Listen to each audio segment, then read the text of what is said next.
Gary Capistrant is Senior Director of Public Policy for the ATA. He joins us now. And Gary, tell us what issues you're grappling with right now. I understand from what I gather that the Affordable Care Act is probably one of your biggest issues, right? Well, certainly that did a lot for insurance coverage, and so a lot of states, in particular with their Medicaid programs, are having to take on additional people. There are almost 5 million additional Medicaid recipients. A number of states have had big increases. There are 8 states that have had their enrollment go up by more than 25%. So for certain states, it's a bigger issue than others. Now that the insurance issues have kind of been dealt with, there's much more attention being given to healthcare delivery reform, payment and service innovations like accountable care organizations. And so now Congress and the administration are looking at doing those kinds of things to bring more reforms into place, and telehealth will be an important part of that to serve more people with the same resources that we've had. You've also recently submitted comments about rules and laws being put forth by state medical boards, new standards which would possibly hinder telemedicine services? Well, some of the medical boards and other licensing boards have been interested in how they should appropriately regulate telehealth. Our view is it should be the same as in-person services. Some states have wanted to layer on additional requirements, higher standards for telehealth.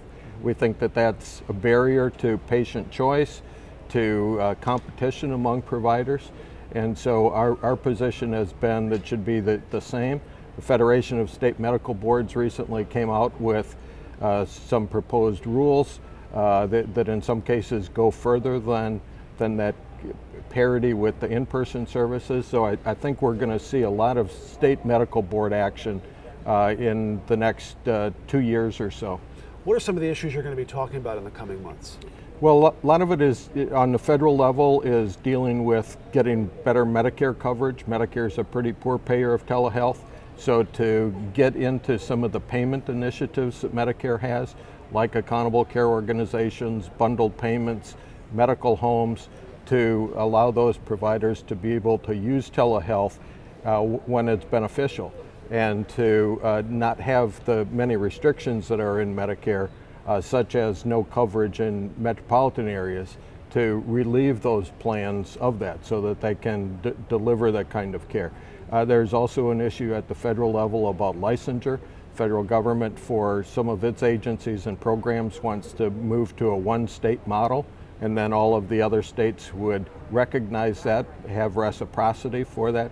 So there's over a quarter of the members of the House have sponsored a bill dealing with going to one state model for primarily the focus has been on the Veterans Affairs Department and also Medicare beneficiaries. All right, before we go, I want to ask you about electronic health records. Big issue, yes, no? It's increasingly an issue for telehealth.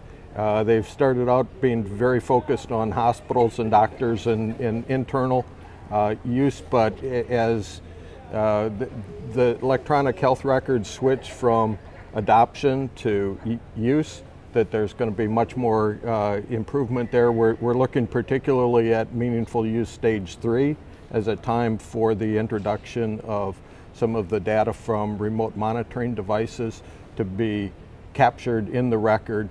And if we're going to be paying for digital data, that we should capture that and retain it and use that for improving the care of everybody. Just, you know, we're all about using technology to improve care. All right, Gary Capistrant is Senior Director on Public Policy of the ATA. Thanks for joining us. Thank you, Phil.